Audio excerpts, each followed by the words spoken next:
इधर गाजा में हमास के अलग अलग सैन्य गुट इजराइल के खिलाफ मोर्चा संभालते हुए इजरायली सेना पर भीषण हमले कर रहे हैं।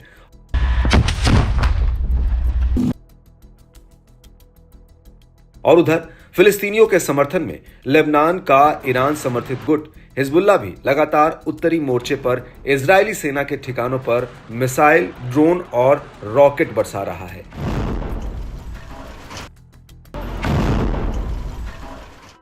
और उधर से इजरायली सेना भी लेबनान के भीतर हिजबुल्लाह के ठिकानों पर एयर स्ट्राइक कर रही है, जिसमें हिजबुल्लाह के कई कमांडर मारे जा चुके हैं।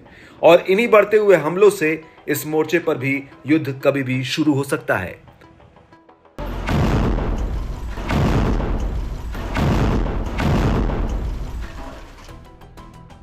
लेकिन इस सब के बीच हिजबुल्लाह ने एक बार फिर से इजरायली सेना को दहला कर रख दिया है। दरअसल हिजबुल्लाह ने आईडीएफ के खिलाफ 8 बड़े हमले किए हैं। ये हमले इजराइल लेबनान बॉर्डर के पास इजरायली सेना के ठिकानों पर किए गए हैं।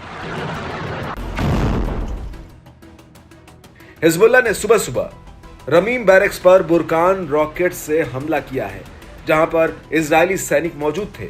और इसके बाद हिजबुल्लाह ने एडमिट सेटलमेंट में आईओएफ के सैनिकों पर गोला बारूद दागा है।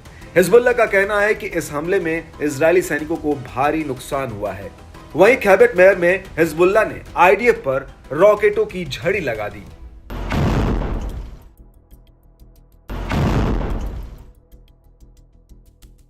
इसके बाद राहेब सैन्य चौकी पर भी हिजबुल्लाह ने रॉकेट, गोला बारूद दनादन दाग दिया। हिजबुल्लाह का कहना है कि इस हमले में भी आईओएफ को भारी नुकसान हुआ है।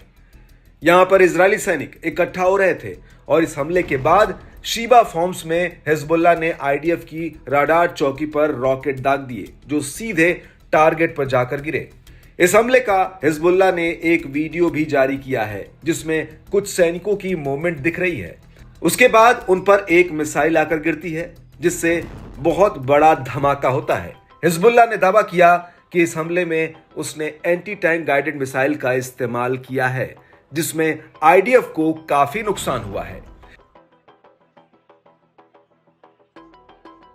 इसके बाद यारा सेटलमेंट कफार चौबा हाइट्स के रुवेसेट एआई अलम पर हिजबुल्लाह ने एक के बाद एक बुरकान रॉकेट फायर कर दिए। हिजबुल्लाह का कहना है कि इन जगहों पर भी इजरायली सैनिक तैनात थे, जिन्हें बुरकान रॉकेट से निशाना बनाया गया है।